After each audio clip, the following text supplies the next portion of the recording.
예, 윤석열 검찰총장 후보자 지명을 두고 여야 평가가 엇갈리고 있는 가운데 국회 등원을 고부하고 있는 한국당이 윤 후보자의 인사청문회에는 참석할 것으로 보입니다. 네, 무소속 손혜원 의원의 목포 부동산 투기 의혹을 수사해온 검찰이 손 의원을 불구속 기소했습니다. 손 의원은 곧바로 검찰 수사 결과에 입장을 내놓기도 했는데요. 이 관련 내용들 최민희 전 국회의원, 이상희 세명대 교수와 함께 자세히 살펴보겠습니다. 어서 오세요. 네, 안녕하십니까? 안녕하십니까? 오십시오. 예. 자, 윤석열 서울중앙지검장이 신임 검찰총장 후보자로 지명이 됐죠. 지명된 다음 날부터 계속해서 여야 공방이 이어지고 있는데 먼저 민주당 쪽 얘기 좀 여쭤볼게요. 윤석열 카드에서 전혀 부담이 없는 건가요? 어떻습니까, 최인님? 그건 안 그랬던 것 같아요. 그리고 언론 보도를 보니 윤석열 총장 내정자에 대해서 반대 목소리가 있었고 특히 법사위 중심으로 우려의 목소리가 커서 청와대에 반대 의견을 전달했다는 보도들이 다수 있더라고요. 뭘 우려한 걸까요? 윤석열 총장의 경우는 나는 사람에게 충성하지 않는다. 그런 얘기를 일찍이 했던 분이에요. 그리고 손혜원 의원 건도 보시면 아시겠지만 이분은 뭐 여야 뭐 이런 거 가릴 것 없이 법과 원칙에 따라 처리하겠다는 의지가 굉장히 강한 분인 것 같아요. 그리고 또 하나의 반대 이유는 혹시 윤석열 총장을 내정했을 경우에 지금처럼 자유한국당이 거세게 반발할 것이다. 뭐 이런 우려도 있었다고 합니다. 그런데 윤석열 총장으로 간 것은 대통령의 의지, 검찰 개혁과 이제 적폐청산에 대한 의지가 여전히 강하다 이렇게 봐야 되는 것이죠. 그래서 윤석열 내정자가 만약에 검찰총장이 된다면 여야를 넘어 잘못된 행동을 한 분들은 모두 다 떨어야 되는 상황이 되지 않을까 싶습니다. 예, 그런 큰 가치와 목표를 실현하는데 적임자로 청와대는 네. 보고 있다 이런 말씀이신 것 같고 그렇다면 한국당은 어떻습니까? 뭘 우려하는 겁니까? 두 가지 점 아니겠습니까? 예, 그 대통령이 윤석열 후보자를 내정한 것, 임명한 것, 이거 어떤 인사적 목적을 갖고 한 것이냐에 대한 부분. 그다음 두 번째는 윤석열 후보자와 한국당의 관계는 감정성 선이 굉장히 골이 깊다. 라는 그런 두 가지 점이죠. 이 첫 번째 점이 이제 우리 최 의원께서도 지적을 하셨습니다만은 이 부분에 인사적 행위에 있어서 인사적 목적이 분명히 있는 겁니다. 왜 이렇게 무리하면서까지 윤석열 총장을 후보를 내정을 했을까라는 부분인데 이 부분에 대해서는 아직까지 뭐 좀 더 두고 봐야 되겠습니다만은 한국당에서 염려하는 것은 총선을 앞둔 굉장히 민감한 시기다. 그런 민감한 시기에서 그동안 해오던 적폐 수사를 계속해서 진행시킨다 그러면은 자칫하면은 야당에 대한 표적 수사가 되지 않겠느냐. 그렇게 되게 되면은 총선에 상당히 불리한 구도로 갈 수가 있다. 행에 있을지 모르는 그러한 표적 수사라든가 보복 수사 이런 것들이 있다 그러면은 문제가 되지 않겠냐. 이 부분에 대해서 짚어보겠다는 것이고. 그다음 두 번째로는 실질적으로 윤석열 후보자와 문재인 대통령은 정치적 운명 공동체가 아니냐. 이런 것들로 따져봐서는 검찰이 결국 청와대 하부 소속 기관으로서 일종의 신여적 역할을 할 수 있지 않느냐. 이런 어떤 정치적인 논쟁이 있을 수 있다. 이런 점에서 이제 이야기하는 것이고요. 감정성 습부는 이게 문제죠, 실제. 뭐냐 그러면은 여기에 대해서 뭐 옳고 그름을 따져봐야 되겠습니다만은 윤석열 후보자에게 한국당이 좋은 감정 가질 리가 없지 않습니까?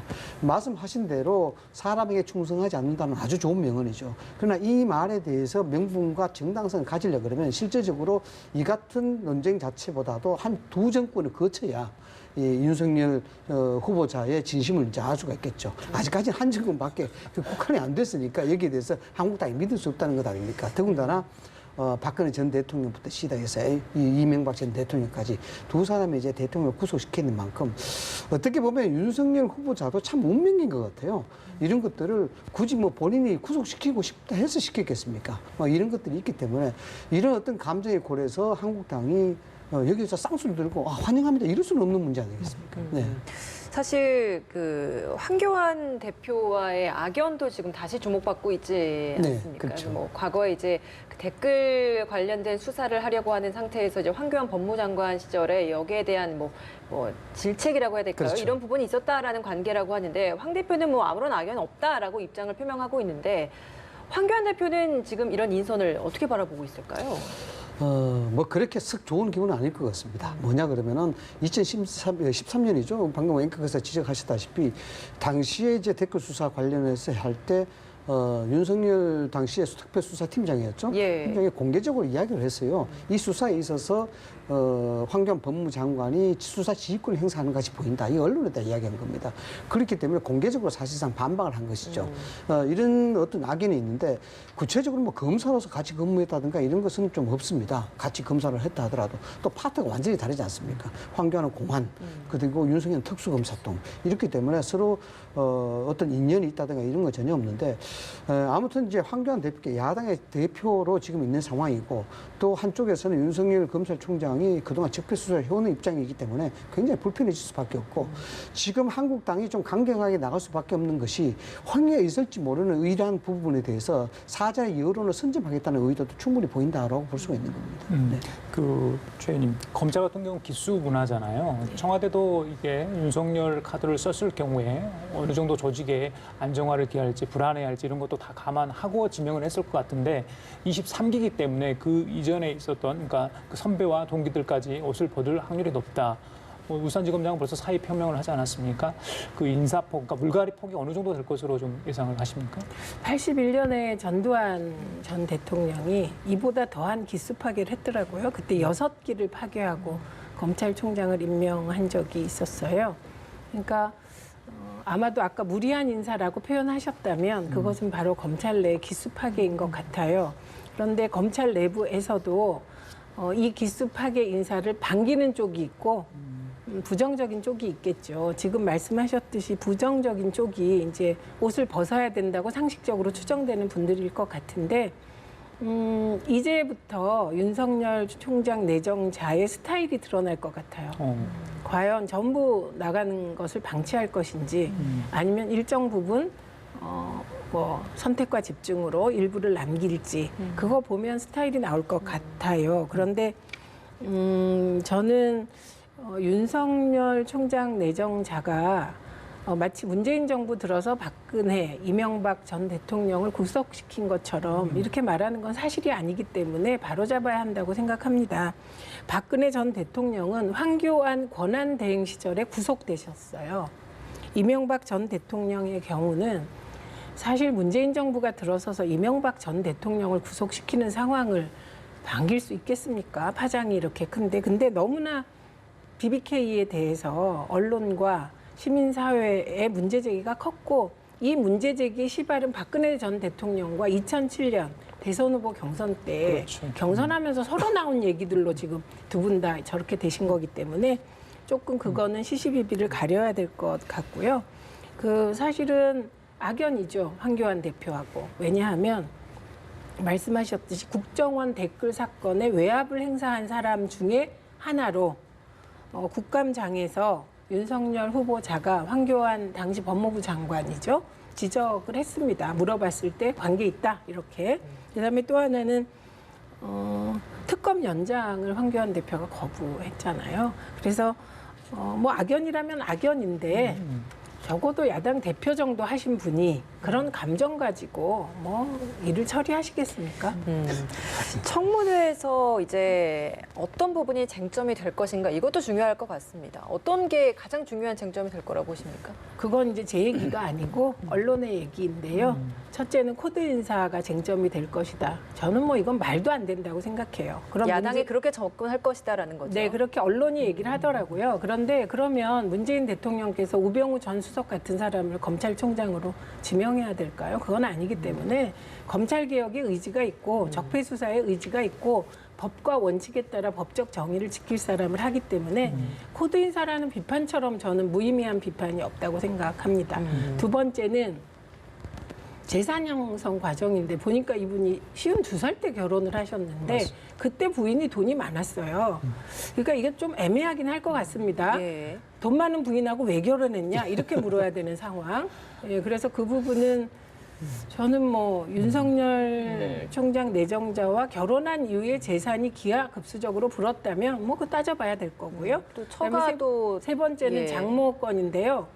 이것도 이 장모 건이 2016년에 이제 수사되고 고발되더라고요. 그리고 2017년에 무혐의 처분이 나요. 무혐의 처분 난 게 2017년 3월입니다. 그러니까 이것도 문재인 정부가 아니고 황교안 권한대행 시절에 검찰이 무혐의 처분을 한 거기 때문에 이게 검찰총장 후보자잖아요. 좀 꼼꼼하게 잘 검증했으면 좋겠는데 아니면 말고식 폭로는 안 했으면 좋겠어요. 그러면 하나 빠졌네. 네. 검경 수사권 조정하고 네. 공수처 그렇죠. 설치 관련 논의들. 아무래도 뭐 예상컨대 이번 윤석열 후보 청문회는 시청률이 굉장히 높을 것 같아요. 국민적 관심도 많고 1419년인가 제가 기억이 잘 나지 않는데 세종대왕이 이런 얘기를 했습니다. 조선 팔도에 인재가 넘쳐나는데 내가 쓸 인재는 한 사람도 없다라는 얘기. 이 얘기 배경이 뭐냐 그러면은 쓸만한 사람을 골라놓고 보니까 전부 고려시대 때 충성을 했던 자제들이고 이렇게 해서 이게 이제 비단 현대의 문제만은 아니고 옛날 조선시대도 똑같은 그런 성향에 대한 문제. 예. 정파에 대한 문제가 있었다는 것인데 결국 이제 세종대왕은 황이라는 사람도 등용을 하고 해서 문제가 있었습니다만 운용을 잘함으로 해서 그에 대한 부분을 불식을 시켰습니다. 예. 불식시켰는데 윤석열 후보에 대한 부분도 대통령 인사에 대한 목적이 분명히 있을 겁니다. 있는데 앞으로 운영에 어떻게 해야 되냐 이게 이제 달린 것이죠. 예. 말씀하셨다시피 저 개인적으로 본다 그러면 좀 긍정적으로 평가한다면 그렇습니다. 윤석열 후보자가 재산이 많다해서 이게 문제될 건 사실 아니죠. 뭐냐면은 자본주의 시장에서 민주주의에서 돈이 많고 적으면 문제가 되겠느냐 이건 아니다라는 것이고 그다음에 사적인 감정으로 황교안 대표와 골이 있기 때문에 뭐 보복 수사를 하겠느냐 저는 그런 것도 아니다 봅니다. 그다음에 예를 들어서 이제 박근혜 정부에 대한 적폐 수사를 그렇게 했다. 또 이명박 정부 그렇게 했다. 이것도 뭐 객관적으로 본다 그러면은 정치적으로 경사돼 있던 사람이라 그러면은 정치 댓글 수사할 때 그때 잘 보이면은 그때 오히려 출사할 수 있지 않느냐 이렇게 해석을 할 수가 있습니다. 그래서 이번 청문회가 여러 가지 재산 형성 과정이라든가 또는 이제 장모의 뭐 소송 문제라든가 이런 것들이 불거질 수 있겠죠. 제가 들으니까 여의도 쪽에 뭐 장모님의 관련 고소 고발건, 입건에 대해서는 제보가 여러 군데로 들어오고 있다라는 그런 얘기가 있습니다. 그래서 야당의 입장으로서 보면 예상컨대 청문회에서 이걸 흔들 수 있는 가능성이 굉장히 높아 보입니다. 이 부분에 대해서는 윤석열 후보자가 명명백백하게 해명을 해야 될 부분입니다. 돈이 많고 문제가 아니고 그다음 두 번째로서는 실질적으로 이 부분에 대해서 야당이 감정이 좋지 않다는 것을 인정을 해야 되는 부분이 있습니다. 본인이 운명과 본인의 업무가 검사로서의 직분이 그렇다 할 수밖에 없겠지만은 지금 한쪽의 시선을 본다 그러면은 너무나 좀 과도한 부분이 없지 않아 있었다 상식적으로 이런 부분에서는 좀 정확하게 검사로서의 직분을 설득을 시키고 해명할 수 있는 것들이 좀 나타나야 된다. 예, 최 의원님, 지금 한국당이 국회 중원을 거부하고 있잖아요. 그런데 이제 윤석열 검찰총장 후보자 인사청문회는 해야 되잖아요.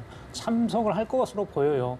그럼 자연스럽게 국회를 들어오는 겁니까? 아니면 이것만 하고 다른 국회의사 일정에는 동의를 하지 않는 겁니까? 어떻게 봐야 되는 겁니까? 국회 의사 일정에 동의 안 하셨죠. 그러니까 이게 한국당이 국회 문법을 새롭게 쓰고 있기 때문에 뭐라고 얘기를 못 하겠습니다. 그러니까 하고 싶은 것만 하겠다는 느낌? 예, 그래서 제가 예측컨대는 일단 윤석열 총장 청문회는 할 것 같습니다. 그리고 그 배경에는 여러 가지 의도가 있지 않겠습니까? 우선은 윤석열 총장 내정자를 흠집내는 것이 곧 문재인 대통령 흠집내기이기 때문에 인사청문회라는 게 본래 야당의 장이거든요. 그러니까 그거는 마다하지 않을 것 같습니다. 그리고 뭐 요즘 자유한국당을 보면 보통은 인사청문회 시작하면 국회 들어가는 건데 들어간 거 아니다. 인사청문회만 한 거다. 이렇게 말씀하실 것 같고요. 그리고 계속해서 뭐 경제청문회 하자, 뭐 패스트트랙 취소해라 이렇게 또 하실 것 같고 이미 황교안 대표는 장외투쟁 시즌 2를 시작하신 상황이기 때문에 완전 새로운 문법 쓰여지고 있어서 뭐 계속 그러시지 않을까요? 국민들만 짜증이 많이 나실 것 같습니다. 교수님도 동의하십니까? 국회에 안 돌아올까요? 바람 탓에 문단속 하죠. 왜냐 그러면은 윤석열 청문회가 울고 싶을 때 뺨을 때려주는 겁니다, 사실. 정치라는 것이 그런 형태로 또 흘러가는 것이거든요. 이게 음악적 용어로 따지면 페이드인입니다. 서서히 들어가는 거죠. 서서히 들어가는 건데 이 부분에 대해서 여당 쪽이라든가 다른 야당 쪽에서 꼬리 잡기를 또 안 했으면 좋겠다는 게 제 생각입니다. 어쨌든 국정 정상화라는 것이 여기에 대한 실패에 대한 문제, 책임에 대한 문제는 여나 야나 자유롭지 못하거든요. 어떤 형태든지 국민의 시각에서 열어줘야 되는 것인데 정치라는 게 그렇지 않습니까?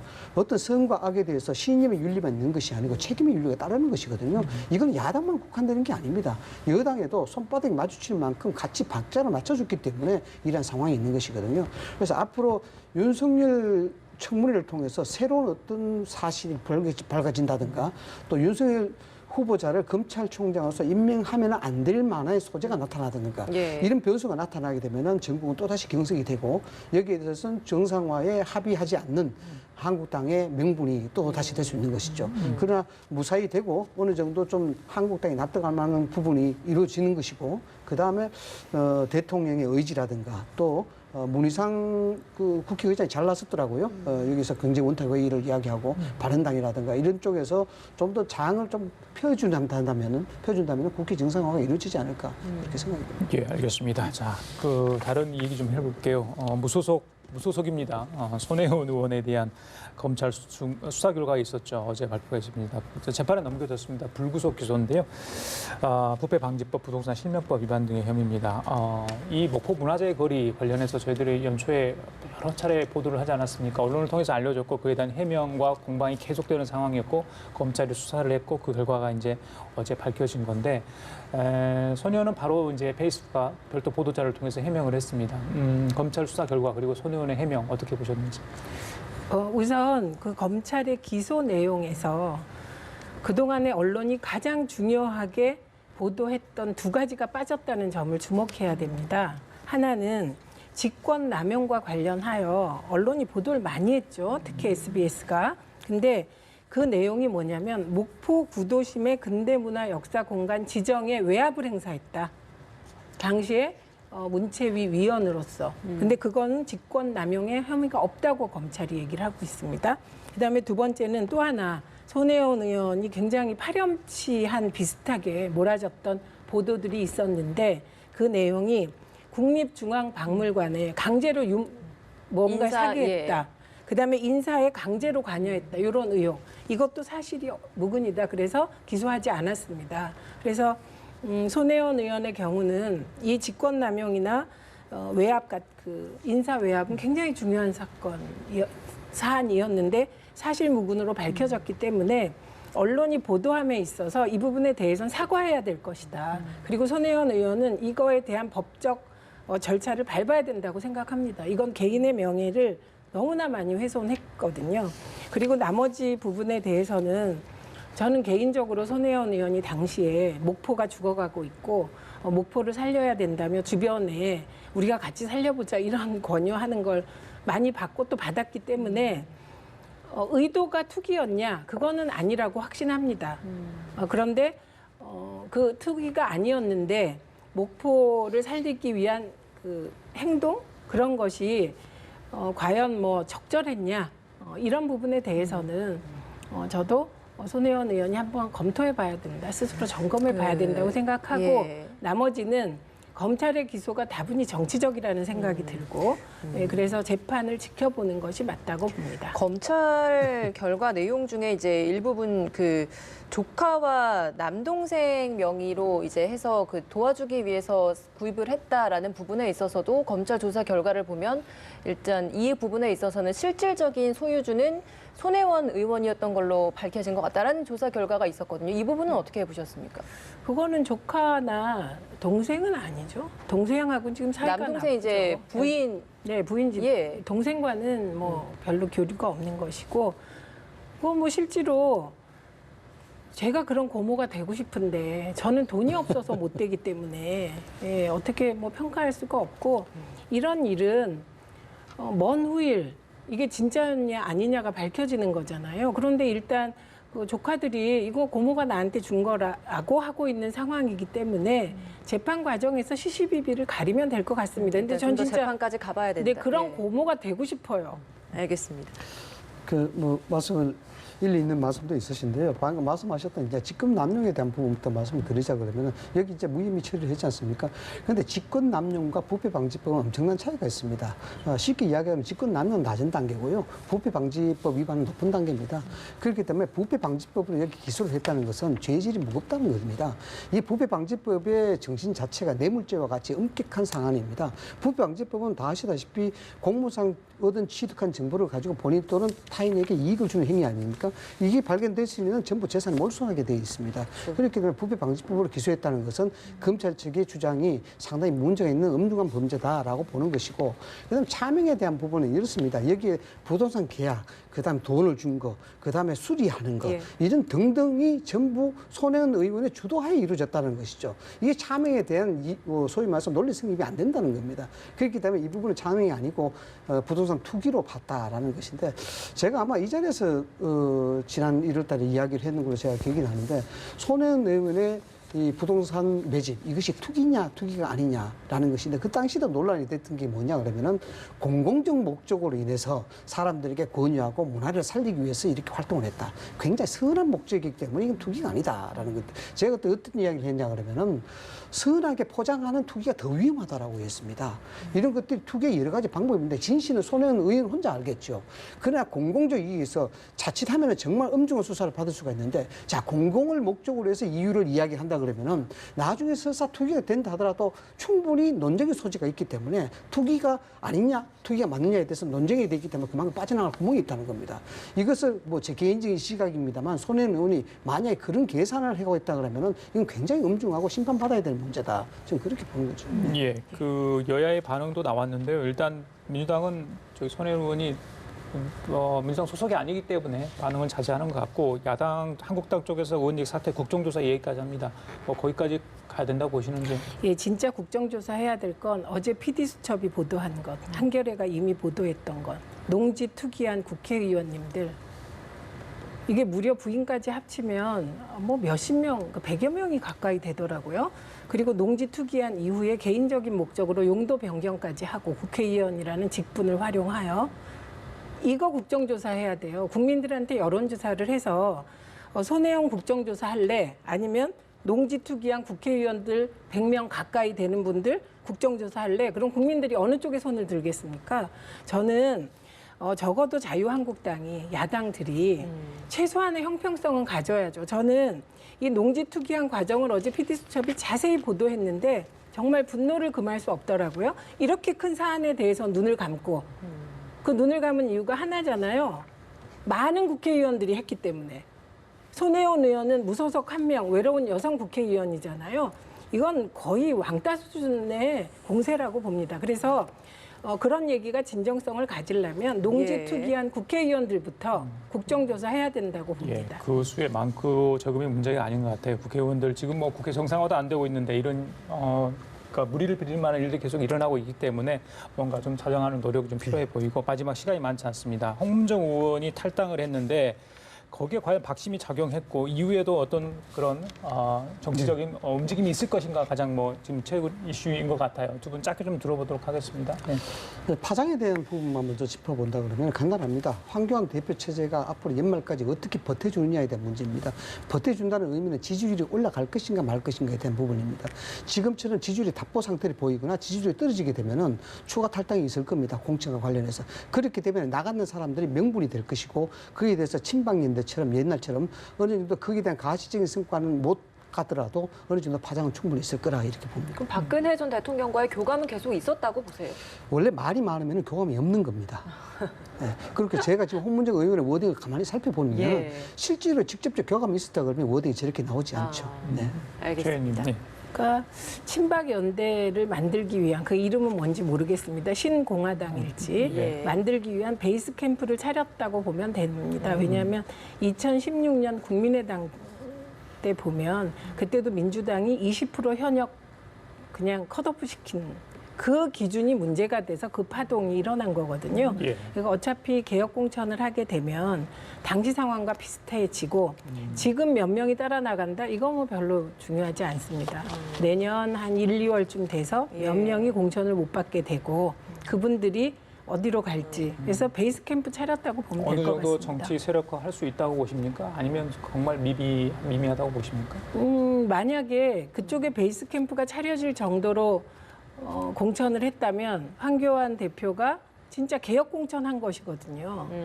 근데 만약에 그쪽에 베이스 캠프가 안 차려지고 친박이 대부분 잔류한다면 그것은 개혁 공천을 못했다는 뜻이거든요. 예, 그렇게 볼 수도 있겠네요. 자, 지금까지 최민희 전 국회의원, 세명대 이상희 교수 두 분과 함께 얘기 나눠봤습니다. 말씀 잘 들었습니다. 그렇습니다.